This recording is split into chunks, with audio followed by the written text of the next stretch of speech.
Good day, I'm going to discuss the chapter 10, which is the negative global flows and processes. This chapter, the discussion will be limited to the global flows associated with dangerous imports, borderless diseases, crime, corruption, terrorism, and war, which is the other topics will be discussed by my other teammate. Here in dangerous imports. So, the flow of all sorts of products from every corner of the world has made it near impossible to note precisely the true nature of the products entering a country. So, globalization has led to an increase not only in imports of all kinds, but in imports that are dangerous to a nation and its citizen. So this issue has gained much notoriety lately in the case of Chinese imports, especially into the US, as the quantity and diversity of products imported from China by the US and many other nations has exploded in the past 2 decades, and then exploded again. Outcries over problems associated with them have increased proportionately. In 2007, there were scandals associated with pet food made in China. Poisons in dog food. So example is melamine, an industrial chemical that makes pets ill. Some pets died from ingesting the food. Next is the toys coated with lead paint. And toothpaste made in China that was making people ill.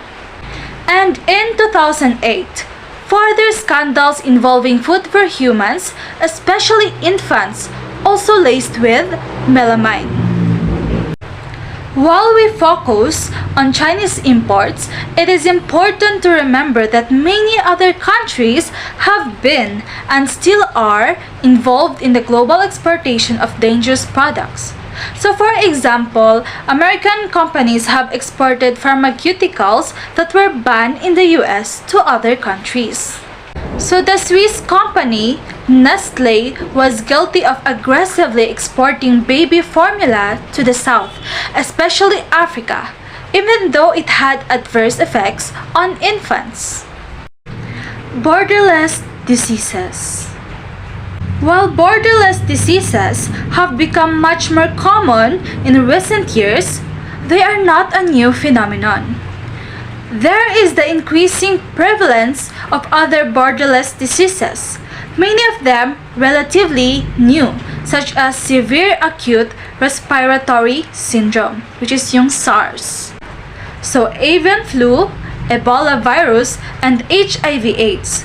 So the nature of these diseases and their spread, either in fact HIV or AIDS, or merely so far as a frightening possibility, which is avian flu, tell us a great deal about the nature and reality of globalization in the 21st century. HIV or AIDS. So HIV or AIDS spreads in various ways. For example, is blood transfusions. But it is its spread through sexual human contact as an STI. Thus, passengers on an international flight will not contract AIDS simply because they sit next to or converse with a fellow passenger with the disease. When those with HIV or AIDS have unprotected sexual contact with people in other countries, they are likely to transmit the disease to at least some of them. Similarly, those without the disease can travel to nations where HIV or AIDS is prevalent, contract it, and even bring it back to their home country. Human immunodeficiency virus or HIV is a virus that attacks cells that help the body fight infection. There's no cure, but it is treatable with medicine. So here's the few things that you have to know when it comes to HIV or AIDS. So HIV is transmitted by the use of non-sterile syringes and tools, pregnancy breastfeeding, blood transfusion, which I have mentioned a while ago, organ transplant, and unprotected sex. So, HIV is not transmitted through food, drink, utensils, insect bites, kiss and touch, clothes and towels, and toilet and shower. Avian flu.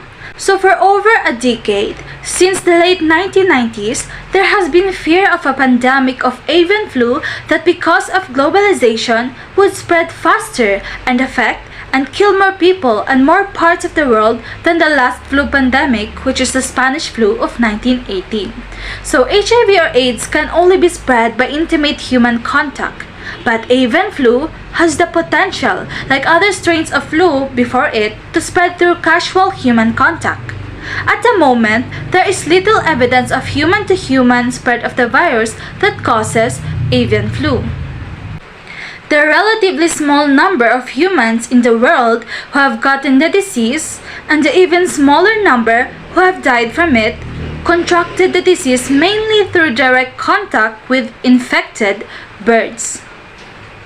However, the fear is that the virus that causes avian flu might eventually transfer itself into a strain that can be spread by casual human contact. Other viruses have taken this route and caused global human pandemics. The increased global mobility of people would lead to a rapid spread of the disease. While there would be efforts to quarantine those who were clearly symptomatic, some would inevitably slip through and bring the disease with them to many areas throughout the world. Avian flu continues to spread globally among birds.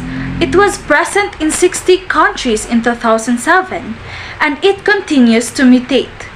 Even if human pandemic never occurs, the spread of avian flu among birds remains a global problem that must be dealt with globally. More importantly, other flu strains are be the basis of future pandemic.